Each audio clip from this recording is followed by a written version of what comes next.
começo bem, mas na hora H ele amolece. O que eu faço?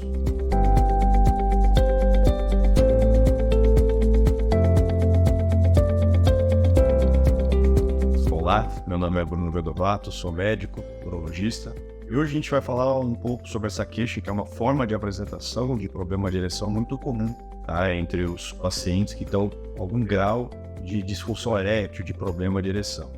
Então, muitas às vezes não é que não tem nenhuma ereção, na verdade é uma forma de apresentação muito comum, muito frequente. O paciente ele começa ali nas preliminares, aquela brincadeira, enfim, aquele momento inicial, tem uma ereção muitas vezes até de boa qualidade, rígida, mas quando a coisa vai realmente pro ato em si, para a penetração, ou tem que parar para colocar uma camisinha, enfim, ele não, ou muda-se de posição, né?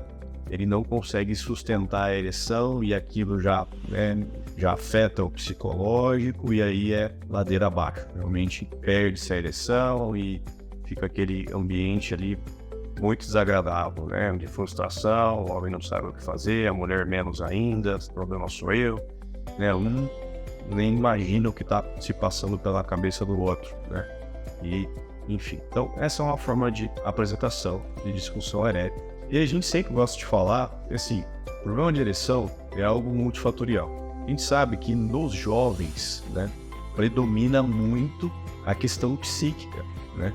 E essa forma de apresentação, ela também é muito comum entre os pacientes jovens. Então, muitas vezes o paciente ele tem uma boa ereção na masturbação, ele tem uma boa ereção matinal, mas sempre quando ele vai tentar ter relação com uma parceira ou parceiro, não consegue sustentar ou até tem uma boa ereção inicial, mas quando ele já prevê que aquilo vai adiante, uma enxurrada de hormônios de estresse, de ansiedade, né? Começa aquela batedeira, começa aquele suador frio na mão, enfim, já começa a pensar, será que hoje vai acontecer a mesma coisa que aconteceu da última vez? Enfim, já começa aquele diálogo interno na cabeça dele que são completamente contraproducentes, né, para uma relação adequada, uma relação satisfatória. Então, esse vídeo é mais para passar para você, né, o que você tem que saber, como que você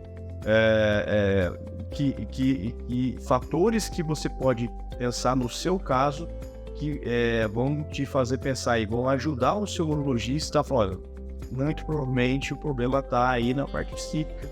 A gente vai ter que abordar isso, usando o remédio também ou não, a gente vai ter que focar nisso, né? Focar em estratégias para diminuir um pouco o seu grau de ansiedade, né? Ansiedade de performance, ansiedade de desempenho, porque é esse o problema, tá? Então, primeiro, eu sou paciente que não tenho vício na masturbação, mas quando eu vou me masturbar, eu tenho uma boa ereção, consigo sustentar a ereção e vai tudo bem. Esse é o primeiro ponto. Segundo, tendo regularmente ou com uma certa frequência ereções matinais. Tenho um histórico recente de ter bom desempenho sexual. Então, toda causa orgânica, ou seja, toda causa, todo problema que gere um prejuízo da ereção, um prejuízo dos mecanismos da ereção, seja na parte vascular, seja na parte neural, ou seja na parte hormonal, geralmente são condições que levam um certo tempo para causar agressão mesmo, para gerar um dano a ponto de causar uma disfunção erétil. Então, naquele paciente que tem ereção matinal, que tem um histórico recente de bom desempenho, de uma hora para outra teve uma ou duas vezes ali que ele, assim, perdeu a ereção, ficou chateado pra caramba, se frustrou, então ele tem, né, um histórico recente de desempenho bom, né, e na masturbação ele consegue ter uma ereção adequada. Então isso mostra pra gente, né, mostra pra nós urologistas que o maquinário para que a ereção aconteça está íntegro. O caminho neural, né, que o paciente tem que percorrer, né, ele recebe os estímulos sexuais, isso é interpretado pelo cérebro, vai pela medula e chega da medula até o pênis, e ali então são deflagrados mecanismos que vão abrir a artéria do pênis, né? Abrir as artérias do pênis, o pênis vai se encher de sangue e a via de saída desse sangue vai ser interrompida, vai ser fechada, né? O mecanismo de ereção, a gente diz que ele é xeno-oclusivo. Então, num paciente com esse cenário, muito provavelmente tudo isso está íntegro. Mas o que acontece? Quando a gente fica ansioso, por qualquer que seja o motivo, quando a gente vai fazer uma prova, vai fazer um teste, ou enfim, né, ou vai para uma competição, qualquer que seja o motivo da ansiedade, o que acontece? O que o nosso cérebro entende? Entende que a prioridade naquele momento é jogar sangue para onde? Para músculo, porque você tem que fugir, você tem que competir, enfim, você tem que fazer alguma coisa, você tem que agir, e para o cérebro, né, para você pensar de forma rápida e objetiva, tá? Então, quando a gente está ansioso, está preocupado, enfim, o órgão sexual não é uma prioridade. Então, o corpo lança mão de hormônios que a gente diz ser vasoconstritores, ou seja, eles vão nas artérias periféricas, né, não nas artérias de músculo, cérebro e próximos do coração, as artérias aí de órgãos periféricos, ele vai causar uma vasoconstrição, uma diminuição do calibre desses vasos para concentrar o sangue em órgãos tidos como nobres, tá?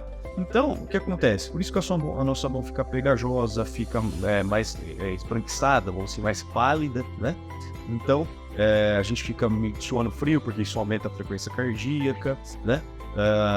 Enfim, muda-se o termostato da temperatura do nosso corpo, porque a extremidade lá fica menos vascularizada, né? Então cai a temperatura do corpo, porque tá indo menos sangue para a extremidade, então por isso que, enfim, toda uma série de alterações vão acontecer, e aí o fluxo vai ser uma briga, né, entre o estímulo sexual e a manutenção dos mecanismos de ereção contra esses outros hormônios de estresse que são completamente contrários à manutenção da ereção. Então a gente tem muitos pacientes jovens que chegam até a gente, que por buscar informação na internet e tudo mais, eles já usaram, né, tadalafila, sildenafila, né, já usaram medicamentos, e muitos vêm já falando, olha, eu usei e não funcionou muito bem para mim não. Por quê? O grau de ansiedade dele é tal que o que o medicamento faz? Ele é um facilitador da ereção. Ele vai atuar na parte vascular, ele vai fazer com que aquela artéria do pênis permaneça